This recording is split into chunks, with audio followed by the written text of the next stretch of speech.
लाखों अलग अलग कल्चर्स और उसने पार्लियामेंट्री डेमोक्रेसी बनने का फैसला किया। ये एम्बिशियस था, ये ऑडेशियस भी था, और वेस्ट में कई लोग तो ऐसे थे, good luck with that guys, ये कभी नहीं टिकने वाला। लेकिन इंडिया ने नेहरू, अंबेडकर और पटेल जैसे लीडर्स के अंडर एक ऐसा कॉन्स्टिट्यूशन बनाया जो उसके डेमोक्रेटिक सपनों की नींव बना, जिसमें सेक्युलरिज्म और सभी सिटीजन्स के लिए फंडामेंटल राइट्स को जगह दी गई। डेमोक्रेटिक गवर्नेंस का ये कमिटमेंट सिर्फ आख बार की बात नहीं थी, ये एक सस्टेन्ड हसल बन गया।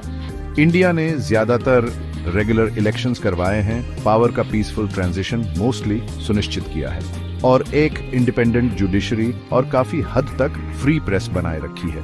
हाँ, रास्ते में मुश्किलें तो आई हैं। 70s में इमरजेंसी एक डार्क चैप्टर था, डेमोक्रेटिक ताने बाने पर एक पक्का दाग। और हाँ, हमारा पॉलिटिकल डिस्कोर्स कभी कभी पीक आवर्स में मुंबई लोकल ट्रेन से भी ज्यादा लाउड और मेसी हो जाता है, लेकिन फंडामेंटल डेमोक्रेटिक स्ट्रक्चर्स मजबूत रहे हैं, जिनसे डिसेंट, डिबेट और आखिर मेन प्रोग्रेस के लिए एक ही फ्रेमवर्क मिला है।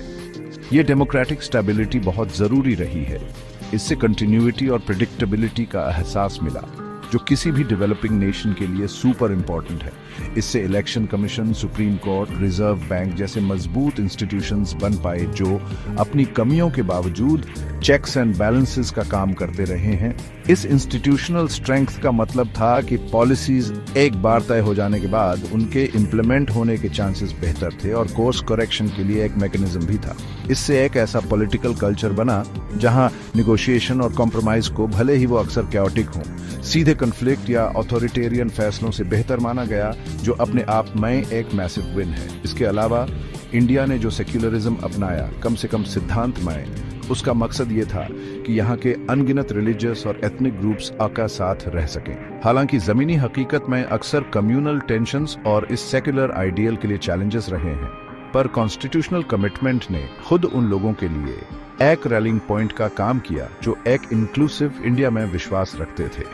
इसकी वजह से देश ने ज्यादातर अपनी डिवर्सिटी को एक ताकत के तौर पर इस्तेमाल किया, ना कि उसे हमेशा के फ्रेगमेंटेशन का सोर्स बनने दिया। अपने कुछ पड़ोसियों के विपरीत जो एक अलग रास्ते पर चले गए, एक ऐसा रास्ता जो अक्सर रिलीजियस ऑर्थोडॉक्सी से भरा था।